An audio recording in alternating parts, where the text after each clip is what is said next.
Amityville.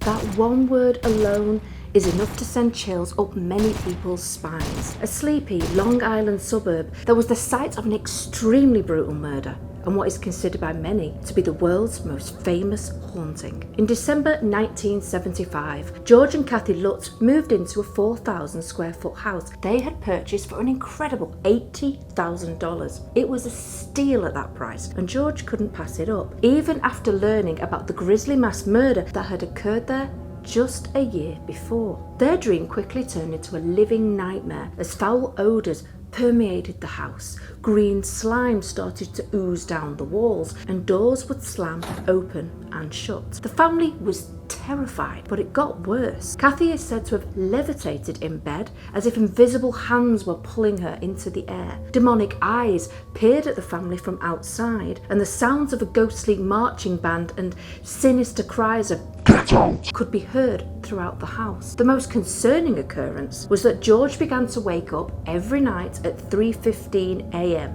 the exact time of death for the victims of the mass murder committed by the former owner's son, Ronald DeFeo Jr. A mere 28 days after moving in, the Lutz family fled the property, abandoning all their possessions and telling their story to anyone that would listen. Based on the events they described, the author Jay Anson wrote a book titled The Amityville Horror, published in 1977 and resulted in a film adaptation in 1979, which was also remade in 2005, starring Ryan Reynolds. The book was apparently based on 45 hours of recorded interviews of the Lutz family. But was it true or a hoax concocted for financial gain? George, it turns out, was very interested in paranormal activity and had attempted to summon ghosts while living in the house. With his crippling debt, it appears he discussed possible ways to make money with DeFeo Jr.'s lawyer one evening. I know this book is a hoax. We created this horror story over many bottles of wine,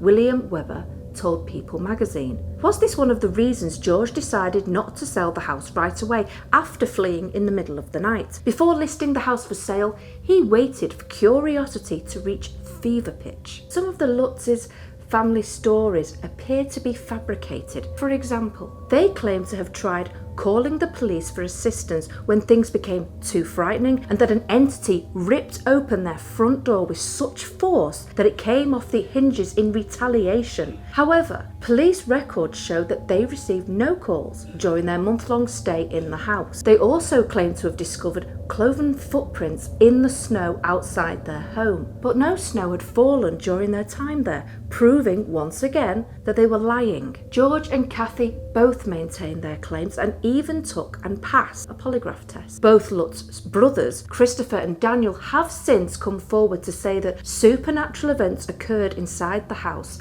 that couldn't be explained, but George exaggerated claims and made things up as well. It also appears that their stepfather was quite abusive and cruel to them, possibly to the point of purposefully traumatizing his family for financial gain. Numerous families have lived in the house since the Lutz family, with no reports of paranormal activity. It does get a little bit much for new owners when horror fans flock to the neighbourhood on a regular basis, wanting to see the house with the horrific history. After years of putting up with this behaviour, two such owners, Riverhead Raceway owners James and Barbara Cromarty, decided enough was enough, and they had the house address changed. It's now listed as 108 Ocean Avenue rather than 112 Ocean Avenue. In my honest opinion, the majority of the hauntings associated with the house are a hoax. It had a truly heinous crime committed there by a man who was struggling with addiction and mental health. This was later exploited by another man